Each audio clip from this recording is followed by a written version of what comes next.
My name is Jonathan Whitfield, and for 17 years I served as the private archivist for the Pemberton family estate in Newport.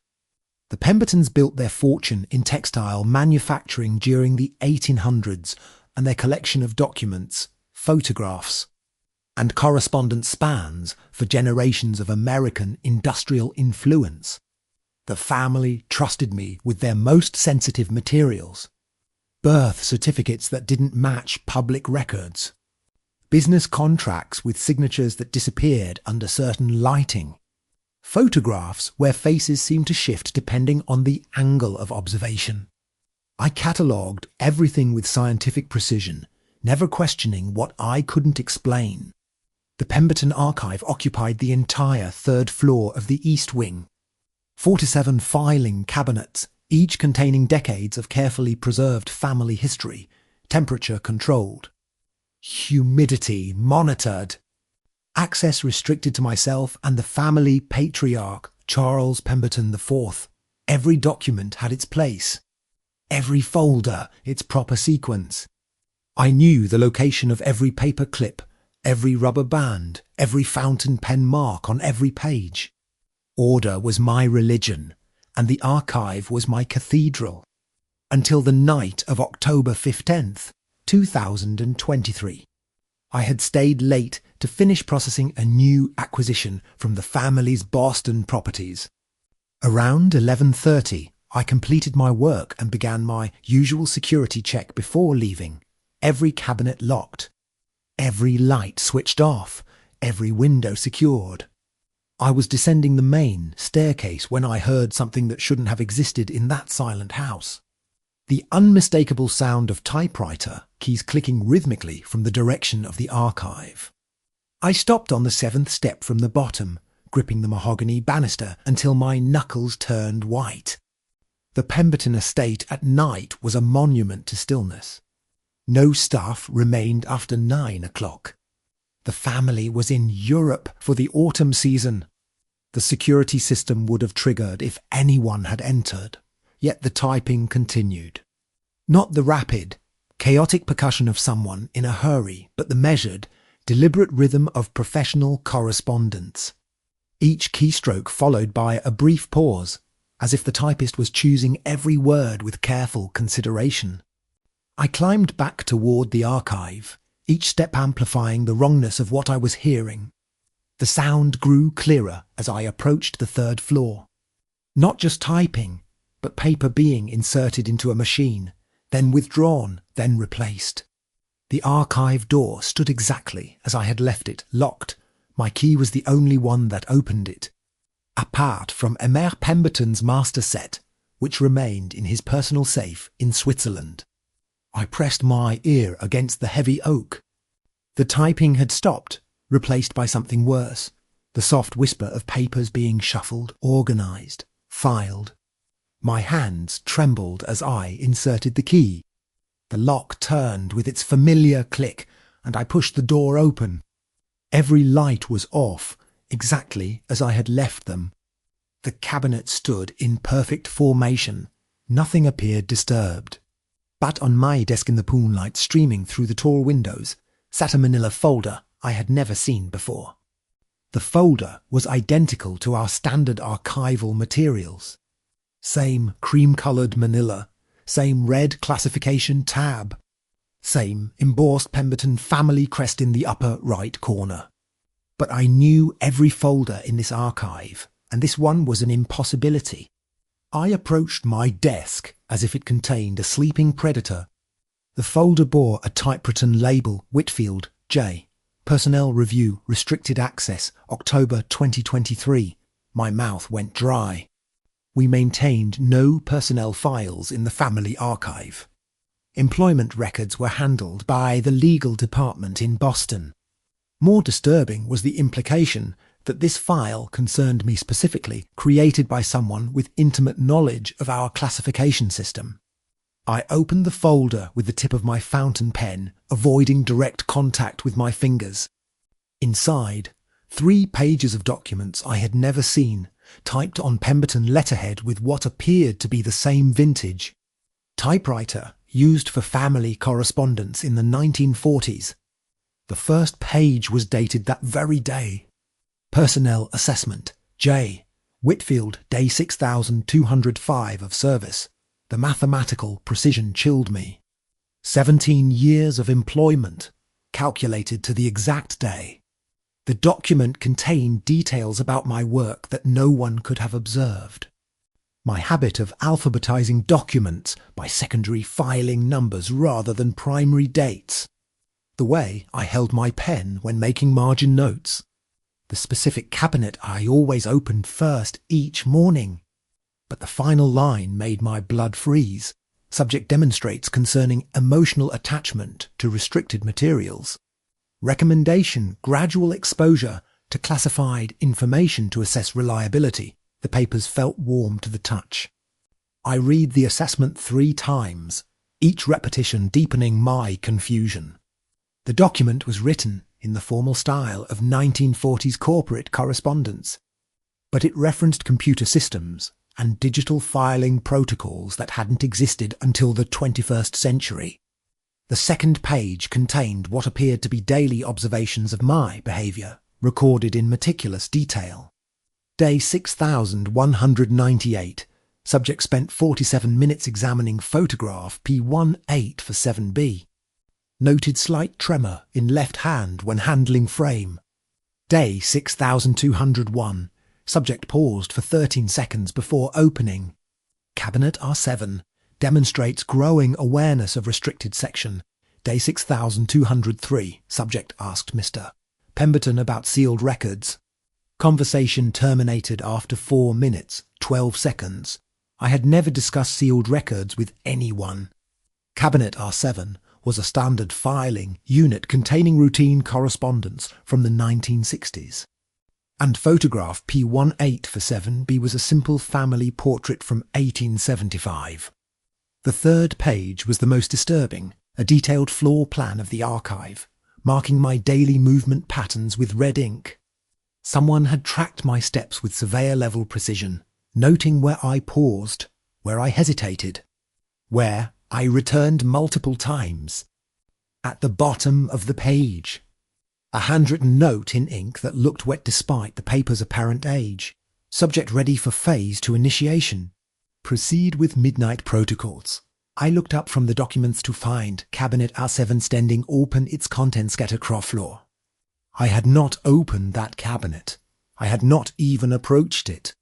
But fresh footprints in the carpet led directly from my desk to the violated filing unit. The footprints matched my own shoes perfectly. I knelt beside the scattered documents, my hands shaking as I examined the papers. They were records I had never seen before, despite maintaining this archive for 17 years. Each document bore dates from the 1940s through the 1980s, all stamped with restricted ACCESS family eyes only. The first document was a letter from Charles Pemberton II to someone identified only as the curator. The content was businesslike but unsettling. Arrangements have been made for permanent documentation. The selected individual demonstrates appropriate discretion and will require minimal conditioning. Anticipated service duration, 22-25 years. Please proceed with standard protocols. Below that, a response on different letterhead, confirmed. Subject integration will begin upon hiring, monitoring systems installed. Weekly reports will be provided through standard channels. The exchange was dated 1947, but it described details about my employment that were impossible for anyone in that era to predict. My educational background, my specialization in archival science, even my preference for fountain pens over ballpoint instruments. The most disturbing document was a medical report from Johns Hopkins Hospital, dated 3 months before my birth. It contained detailed predictions about my physical development, personality traits, and professional aptitudes. The report concluded with a recommendation. Subject shows optimal potential for long-term archive management. Suggest placement in appropriate family service upon completion of education. At the bottom of each document, the same handwritten notation appeared. Phase 2. October 15th, 2023. Subject ready for full disclosure. I checked my watch. It was 12:17 in the morning. October 16th had begun.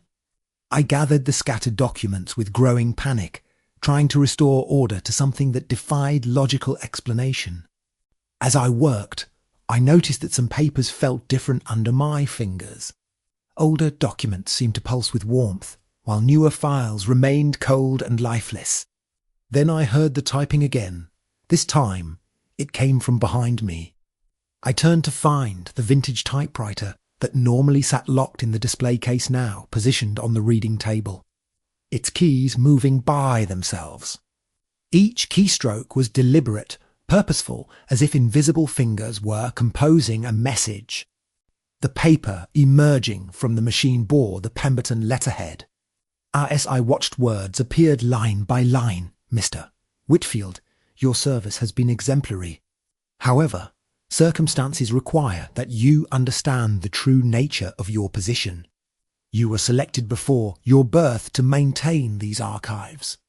Your education, career path, and personal relationships have been carefully guided to prepare you for this moment. I approached the typewriter slowly, afraid that sudden movement might disrupt whatever force was controlling it. The keys continued their methodical dance. The Pemberton family collection is not merely historical documents. It is a living record of transactions that extend beyond conventional business arrangements. Your role has been to preserve evidence of agreements that cannot be acknowledged in traditional legal frameworks. The typing paused. In the silence, I heard footsteps in the corridor outside. Measured, deliberate steps approaching the archive door. But I knew with absolute certainty that I was alone in the house. The footsteps stopped directly outside the archive door. 3 soft knocks followed, each separated by exactly 5 seconds. The pattern was familiar from somewhere deep in my memory, though I couldn't identify the source. The typewriter resumed its work. You will now meet the other archivists. Each has served the family for decades, maintaining different aspects of the collection. Together, you form a network of documentation that spans generations of Pemberton interests. The door handle turned slowly. I had locked it when I entered, yet it opened without resistance. A figure emerged from the darkness of the corridor. He appeared to be a man in his 60s, dressed in a conservative suit from the 1970s. His movements were precise, but somehow disconnected, as if he was walking through water. Most disturbing were his eyes, which reflected the moonlight like mirrors. "Good evening, Mr. Whitfield," he said in a voice that seemed to come from somewhere behind his physical form. "I am Harold Brennan, archivist for the Pemberton legal documents. I've been managing the second floor collection since 1952. My mind reeled. The second floor of the East Wing had been sealed for renovations since my first day of employment. No one had access to those rooms. I know this is disorienting," Brennan continued, settling into the chair across from my desk. "When I first learned the truth about our positions, I had similar concerns. But you'll find the work quite fulfilling once you understand the scope of our responsibilities." Behind him, other figures began entering the archive. Each wore clothing from different decades of the 20th century. 6 more archivists filed into the room, each representing a different era of Pemberton family service. They arranged themselves around the reading table with the familiarity of people who had conducted this meeting many times before. A woman in 1960s attire introduced herself as Margaret Stone, curator of photographic materials. An elderly man in 1930s clothing identified himself as Thomas Wright, specialist in financial documents. Each had been managing different sections of the estate for decades I had never known existed. "The house has many floors, Mr. Whitfield," explained Harold Brennan. "Your 3rd floor archive is only the beginning." The Pemberton collection extends 7 levels below ground and for levels above your current position. Each archivist maintains their designated area according to specific protocols. Margaret Stone opened a leather portfolio and withdrew photographs that shouldn't have existed.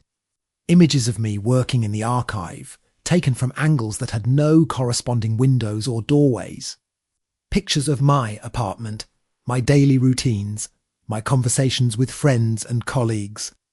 "We have been observing your adaptation to the work," she said in a voice like autumn leaves. "Your dedication to accuracy and discretion made you an excellent candidate for permanent placement." Thomas Wright consulted a ledger bound in unfamiliar leather. "The family has maintained this system since 1847. Each archivist serves until they achieve complete understanding of their responsibilities. Most require between 20 and 30 years to reach full integration." The typewriter began working again, producing a new document that emerged warm from the machine. Harold Brennan retrieved it and read aloud, "Mr. Whitfield's promotion to senior archive status has been approved. Training begins immediately." "Training for what?" I managed to ask, though my voice sounded distant even to myself. Harold Brennan smiled, revealing teeth that were too white and too numerous for a human mouth. "Training to understand what we truly preserve here, Mr. Whitfield. The Pemberton family doesn't merely collect historical documents. They maintain records of transactions that occur outside normal temporal boundaries." Margaret Stone opened another portfolio, this one containing documents that hurt to look at directly. The text seemed to shift and writhe on the pages, forming words in languages that predated human speech. "The Pembertons have been brokers for unusual exchanges since the founding of the family fortune," she explained. "Textile manufacturing was simply their public enterprise. Their true business involves facilitating agreements between entities that exist in different states of reality." Single quotes Thomas Wright's ledger began glowing with a soft, unnatural light. "Each transaction requires precise documentation. The entities involved are extremely particular about record keeping. Any errors in our archives could void arrangements that have been in place for generations." The other archivists nodded in unison, their movements synchronized in a way that suggested they were no longer entirely individual. "You have been unknowingly preparing these records for 17 years, Harold continued. "Every document you catalogued, every photograph you preserved, every correspondence you filed has been part of ongoing negotiations with beings that your previous understanding of reality couldn't accommodate." The temperature in the archive began dropping. My breath formed visible clouds as the impossible truth settled over me like a burial shroud. The archivists began opening filing cabinets I had never seen before, revealing documents that defied physical laws. Papers that existed in multiple locations simultaneously. Photographs that moved like windows into other times and places. Contracts written in ink that appeared to be made from liquid starlight. "The Pemberton family serves as intermediaries," Margaret Stone explained as she handled a photograph that showed the same room we occupied, but filled with creatures that seemed to be composed of geometric shadows. "Certain entities require representation in our dimension to complete transactions that span multiple realities." Harold Brennan withdrew a contract from his briefcase, its pages crackling with energy that made my skin crawl. "This agreement, signed in 1893, granted the family exclusive trading rights to temporal documentation. In exchange, they committed to maintaining accurate records of all interdimensional commerce for a period of 200 years. My legs gave out, and I collapsed into my desk chair. The magnitude of what they were describing threatened to shatter my understanding of everything I had believed about reality. "The family pays us well," Thomas Wright added, consulting his glowing ledger, "though not in conventional currency. We receive extended lifespans, perfect health, and immunity from the effects of temporal displacement. Most archivists serve for 70 to 80 years before requesting transfer to other assignments. The typing continued behind us, now producing documents faster than any human could compose them. The papers emerged from the machine already filed, sorted, and cross-referenced according to systems I had never learned but somehow understood perfectly. What happened to my predecessor? I whispered, afraid of the answer but unable to stop myself from asking. The archivists exchanged glances that lasted longer than normal human eye contact should sustain. Margaret Stone finally responded. Samuel Morrison served this archive for 43 years before you. He achieved full integration with the collection in 1978 and has been working on special projects ever since. You'll meet him eventually. Though he operates primarily in the sub-basement levels now, she opened another portfolio containing personnel records I had never seen. Samuel Morrison's file showed a progression from normal employment documents to something far more disturbing. His photographs from the early years showed a conventional middle-aged man. But the later images revealed someone who no longer appeared entirely human.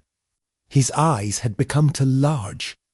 His skin had taken on a translucent quality that revealed the branching patterns of blood vessels beneath. In the final photograph, dated just last year, he appeared to be composed primarily of the same geometric shadows I had seen in Margaret's moving photographs. Integration is a natural process, Harold Brennan assured me. As you become more attuned to the true nature of the collection, your physical form adapts to handle materials that would be dangerous for unmodified humans to touch. Thomas Wright consulted his ledger again. M.R. Whitfield's adaptation rate appears to be above average. We estimate he'll achieve basic integration within 18 to 24 months. The typewriter had been producing documents continuously throughout this conversation. I realized with growing horror that it was transcribing our meeting in real time, creating a permanent record of my introduction to the truth. I can refuse, I said, though even as the words left my mouth, I understood their futility. The archivists regarded me with expressions of patient sympathy. Margaret Stone reached across the table and touched my hand with fingers that felt like frozen marble. Emer. Whitfield, you've been breathing the air in this archive for 17 years. The documents you've handled have been altering your cellular structure since your first day of employment. The choice was made long before you arrived here. She was right. I could feel the changes now that I knew what to look for. My vision had been growing sharper over the years, able to discern details in old photographs that should have been invisible. My memory had become unnaturally precise, capable of recalling the exact location of documents I had filed years earlier. Even my handwriting had gradually shifted to match the archival standards of previous centuries. Harold Brennan opened his briefcase and withdrew what appeared to be a modified version of my employment contract. The original document I had signed 17 years ago, but with additional clauses written in that shifting, impossible text that hurt to read directly. The secondary terms of your employment activate tonight, he explained. You'll find your salary has been substantially increased, though it will be deposited into accounts you don't yet know you possess. Your apartment lease has been terminated, and living quarters have been prepared for you in the residence wing, through the archive windows. I could see the first hints of dawn approaching, but the light seemed wrong somehow, arriving from directions that shouldn't have been illuminated at this hour. Thomas Wright consulted his ledger and made a notation with a pen that wrote in liquid fire. M.R. Whitfield's transition will proceed according to Protocol 7. First phase, orientation complete. Beginning documentation access expansion, the archivists rose from their chairs in perfect synchronization. As they moved, I noticed that their feet didn't quite touch the floor, and their shadows fell at angles that had no relationship to the available light sources.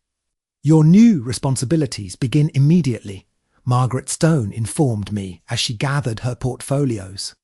You'll find additional materials in cabinets S through Z, which will become visible once you've fully accepted your position. I looked toward the far wall where cabinets A through R had always ended. Now I could see the faint outlines of additional filing units extending into spaces that had been empty just hours earlier. Harold Brennan placed a brass key on my desk. It was identical to the one I had carried for 17 years, but this version felt warm and seemed to pulse with its own heartbeat. This key will open areas of the house that were previously restricted, he explained. You'll need access to the temporal filing systems on levels 4 and 5, and the entity correspondence archives in the sub-basement. Take time to acclimate to each section before proceeding to the next. The other archivists filed out of the room as silently as they had entered. Margaret Stone paused at the door to offer a final piece of advice. Don't try to leave the estate grounds. Mr. Whitfield, the family's arrangements include protective measures that are ... unpleasant for unauthorized departures. I sat alone in the archive as the impossible dawn continued to arrive from multiple directions simultaneously. The new key felt heavy in my palm, radiating warmth that seemed to spread through my entire body. The typewriter had stopped its automatic documentation, but a final page remained in the machine. I approached it carefully and read the last entry, subject integration proceeding normally. Emotional resistance minimal. Physical adaptation ahead of schedule. Estimated time to full integration, 14 to 18 months. Recommend immediate exposure to level for materials to accelerate cognitive adjustment. Below that. In handwriting I recognised as my own despite never having written it. I accept the terms of extended employment. I understand that my previous life has ended and that my service to the Pemberton family archives will continue indefinitely. I had no memory of writing those words. Yet the ink was still wet. The new filing cabinets materialised fully as I watched, revealing sections of the archive that extended impossibly beyond the physical boundaries of the room. Cabinet S contained correspondence between the Pemberton family and entities that existed only in mathematical concepts. Cabinet T held photographs of events that wouldn't occur for several decades. I opened Cabinet U and found personnel files for employees I had never heard of, along with my own expanded record. According to these documents, I had been working for the Pemberton family in various capacities since 1897. Despite having been born in 1975. The cognitive dissonance should have been overwhelming, but instead I felt a strange sense of homecoming, as if I was finally seeing my life clearly for the first time. My new key opened a door I had never noticed before, concealed behind what I had always assumed was a decorative wood panel. Beyond it lay a staircase descending into depths that the house's architecture couldn't possibly contain. The stairs were lit by sources I couldn't identify, casting light that revealed details while somehow making everything seem darker. The walls were lined with portraits of people I didn't recognise, though each face seemed familiar in a way that suggested forgotten dreams. Level for housed the temporal filing systems Harold Brennan had mentioned. Here, documents existed in multiple time periods simultaneously. I could watch contracts being signed in the past while reading their effects in future correspondence. The filing system was organised according to causality rather than chronology, requiring an understanding of how actions rippled across centuries. I opened a file marked Whitfield Employment, all iterations, and discovered records spanning 230 years. Apparently, someone named Jonathan Whitfield had been working for the Pemberton family since 1793. Different faces in the photographs, but the same name, the same position, the same careful handwriting in the margin notes. The most recent entry showed my recruitment in 2006, but it also contained documentation for my replacement, scheduled to begin training in 2041. According to these records, I would serve until I achieved integration sufficient to transition to sub-basement operations, at which point another Jonathan Whitfield would be located and prepared for archive duties. The continuity was perfect, seamless, and absolutely terrifying. Level 5 contained entity correspondence, and touching these files required gloves made from material I couldn't identify. The letters were written in languages that shifted, between human alphabets and geometric patterns that conveyed meaning directly to the mind, without passing through normal reading processes. One file contained an ongoing correspondence between Charles Pemberton, the fourth, and something that signed its letters with a symbol that made my eyes water to look at directly. The subject was a routine commercial dispute over delivery schedules for temporal merchandise that had apparently been running for 47 years. Another file documented negotiations for mining rights to what appeared to be entire planets in distant galaxies, with payment terms involving the harvesting of causality streams from major historical events. The Pemberton family apparently owned exclusive rights to extract meaning from several significant moments in human history, including both world wars and the Industrial Revolution. The most disturbing file contained medical records for all Pemberton family archivists, detailing the progressive physical changes that came with prolonged exposure to these materials. The documentation was precise, clinical, and inexorable. My own projections showed that within 18 months, my cellular structure would be fundamentally altered to the point where I could no longer exist outside the estate's protective boundaries, but the changes weren't entirely negative. Enhanced cognitive abilities, resistance to aging, immunity to most diseases, and the capacity to perceive and interact with dimensions of reality normally hidden from human awareness. The trade-off was the gradual loss of conventional humanity in exchange for something broader but infinitely stranger. I spent the rest of that morning exploring my expanded access privileges. Sub-basement level 1 contained the Samuel Morrison archive, where my predecessor continued his work on special projects. The elevator descended for far longer than the building's apparent height should have allowed. Morrison's walkspace resembled a vast library crossed with a laboratory. He was examining documents under equipment I didn't recognize, his transformed appearance even more pronounced than in his photographs.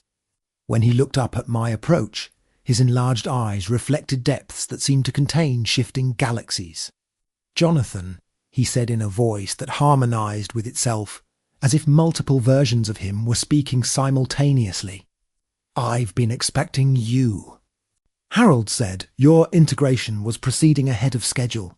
He gestured to a reading table where several files waited. "These are the ongoing projects you'll eventually inherit. Right now, I'm documenting a transaction between the Pemberton family and entities from approximately 6,000 years in the future. They're purchasing influence over historical events in exchange for mining rights to theoretical mathematics that won't be discovered for several centuries." I sat across from him, noting that his chair didn't cast a shadow despite the bright lights overhead. "How long have you been working down here?" "Time operates differently at this level," Morrison replied. "I began these special projects in 1978, but I've been working on them for approximately 200 subjective years. The temporal displacement allows for much more efficient project completion." He opened one of the files, revealing pages covered with equations that seemed to solve themselves as I watched. The mathematics describe relationship patterns between entities that exist in different dimensional frameworks. Morrison explained, his multiple voice creating a disturbing harmony. The Pemberton family serves as a translation service, converting abstract concepts between realities that have no natural points of contact.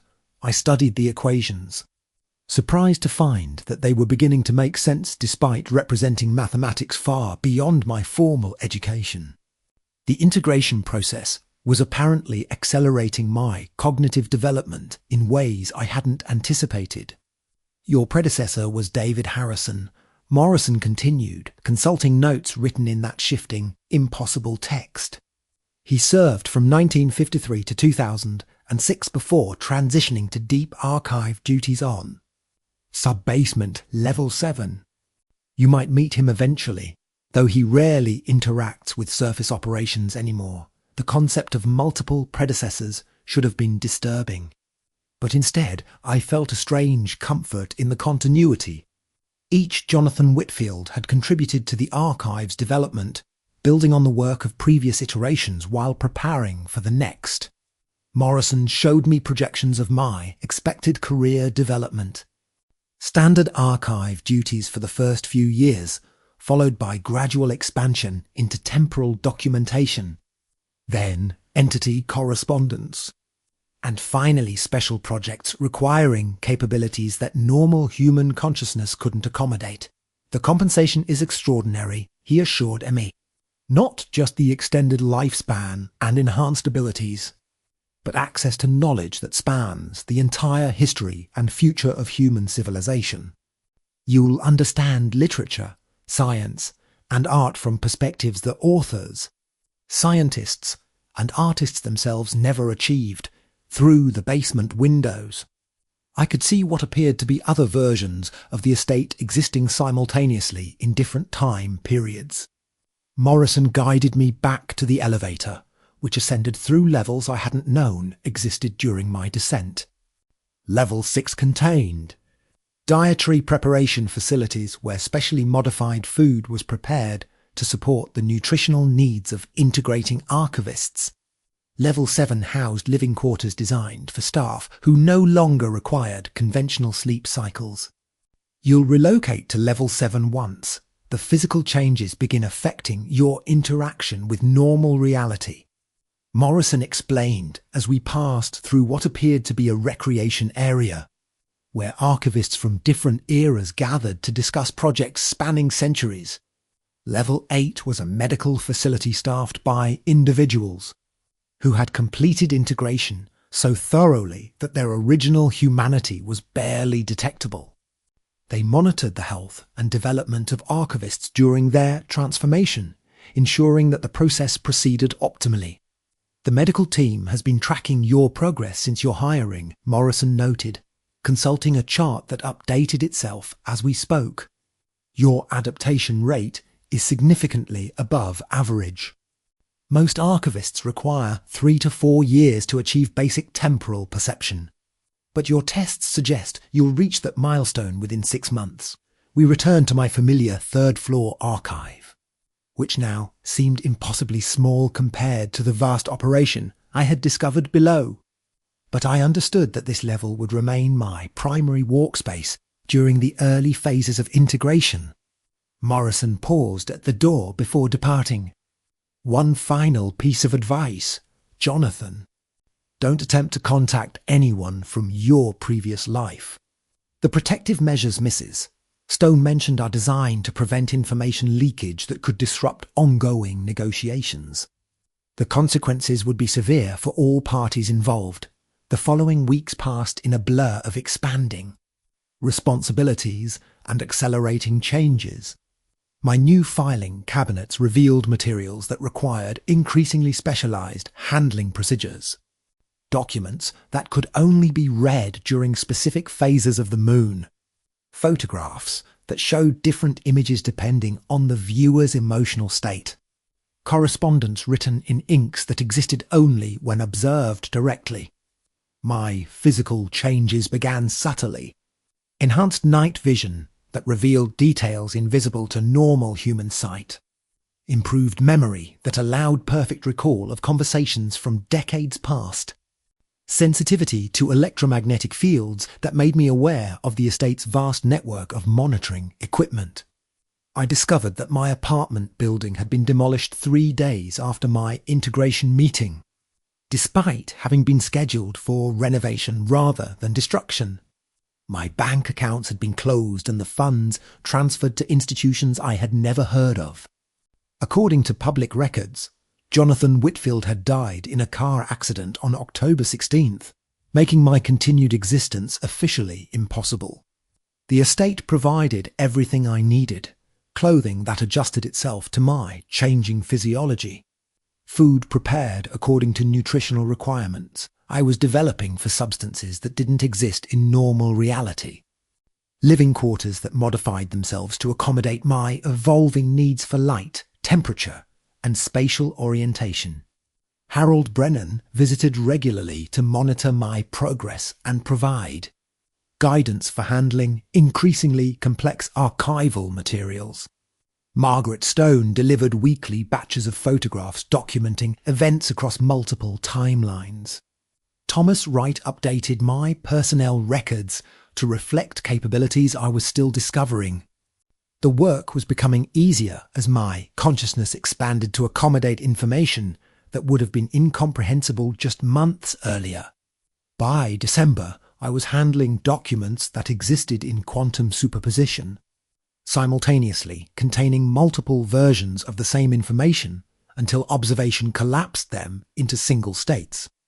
The Pemberton family's correspondence with entities from parallel dimensions required constant updating as alternative timelines influenced ongoing negotiations. My reflection in mirrors had begun showing discrepancies. Sometimes I appeared as I had always looked, but occasionally I glimpsed something that was becoming more than conventionally human. Enlarged pupils that reflected light in patterns that suggested complex geometric structures. Skin that sometimes seemed translucent enough to reveal the flow of something that wasn't quite blood through vessels that weren't quite circulatory. I no longer required conventional sleep, instead entering meditative states that allowed me to process archival information on multiple levels simultaneously. During these sessions, I could perceive the entirety of the Pemberton collection as a living system, documents connecting and communicating with each other across centuries of accumulated knowledge. Samuel Morrison visited regularly to discuss my progress on projects that spanned decades. We collaborated on maintaining correspondence with entities whose temporal existence made normal scheduling impossible, requiring letters to be filed before they were written and responses to be prepared for questions that wouldn't be asked for several years. "You're adapting faster than any archivist in our records," Morrison observed during one of his visits. "The family is considering accelerating your transition to sub-basement projects. Usually we wait at least 2 years before introducing archivists to the deep collection, but your integration is proceeding so smoothly that standard protocols may not apply." The prospect excited rather than frightened me, which I recognized as evidence of how thoroughly my perspective had shifted. The acceleration Morrison had mentioned began in January. I was granted access to sub-basement level 2, where the Pemberton family maintained their collection of impossible objects, items that existed in violation of physical laws, preserved in specially constructed containment systems that prevented their properties from affecting normal reality. A clock that counted backwards through time, its hands moving in reverse while somehow still marking the correct current moment. A mirror that reflected spaces that didn't exist, showing rooms in the estate that had been planned but never built. A fountain pen that wrote letters in response to questions that hadn't been asked yet, providing answers to problems that wouldn't arise for decades. My responsibility was to document the behaviour of these objects and maintain correspondence with the entities that had provided them as payment for services the family had rendered across multiple centuries. The work required forms of perception I was still developing, but the process felt natural rather than forced. By February, I could see the estate's temporal layers clearly. The building existed simultaneously in dozens of different time periods, with rooms and corridors that opened onto the past and future rather than other parts of the present structure. Navigating this expanded architecture required understanding that space and time operated according to rules the Pemberton family had negotiated rather than natural laws. My personnel file showed that I was approaching the integration threshold where I would be eligible for permanent assignment to deep archive duties. The prospect no longer carried any trace of fear or regret. My previous life felt like a preliminary phase that had prepared me for work of genuine significance. March brought my first direct contact with the entities whose correspondence I had been maintaining. The meeting occurred in Subbasement Level 3, in a conference room that existed partially outside normal dimensional boundaries. The entity represented interests from approximately 12,000 years in the future, when humanity had evolved into something that maintained only conceptual similarities to current human civilization. Communication required translation through mathematical concepts that my enhanced. Consciousness could process but not fully comprehend. The discussion concerned mining rights to historical events that had shaped human development, with the family receiving payment in the form of technological concepts that wouldn't be discovered for several centuries. My role was to document the agreement and maintain accurate records of payment schedules that extended across millennia. The entity expressed satisfaction with the family's archival services, particularly noting the improved efficiency since my integration had accelerated beyond normal parameters. Apparently, my rapid adaptation had enabled more complex negotiations than previous archivists could handle. Following that meeting, I was promoted to senior archivist status and granted access to Subbasement Level 4, where David Harrison continued his work on projects requiring capabilities beyond normal human consciousness. His appearance had evolved to the point where he barely resembled his original form, but his intellectual capacity had expanded to encompass information spanning multiple universes. Jonathan, he greeted me with a voice that resonated across several dimensions simultaneously. Samuel tells me, "You're ready for deep archive duties. Most archivists require 5 to 7 years to reach this level, but your development has exceeded all projections." He gestured toward filing systems that existed as pure information rather than physical documents. The deep archives contained the foundational agreements that governed the Pemberton family's operations across all realities. Documents that existed as mathematical theorems rather than written text. Correspondence with entities from dimensions where consciousness operated according to principles that had no human analogues. Contracts that defined the basic parameters of cause and effect within localized areas of spacetime. Your new responsibilities will involve maintaining the structural integrity of reality within the estate's sphere of influence, Harrison explained as we moved through information systems that existed as navigable thought constructs. The family's negotiations sometimes require temporary modifications to physical laws, and someone must ensure that these changes don't propagate beyond their intended boundaries. I understood that. I was approaching the final phase of my transformation. Within months, I would transition from archive maintenance to active participation in the transactions I had been documenting. My consciousness would expand beyond individual identity to encompass the collective knowledge accumulated by generations of Pemberton family archivists. The prospect filled me with anticipation rather than apprehension. My human life had been a preparation for work of genuine cosmic significance. The Pemberton family served as intermediaries for exchanges that maintained the stability of multiple realities, and I was becoming part of that essential function. Harrison showed me projections of my continued development over the coming decades, enhanced responsibilities, expanded consciousness, direct participation in negotiations that would determine the fundamental nature of existence across vast reaches of space and time. As we returned to the upper levels, I realized that I could no longer clearly remember why I had ever wanted anything different than this perfect, eternal service to forces beyond human comprehension.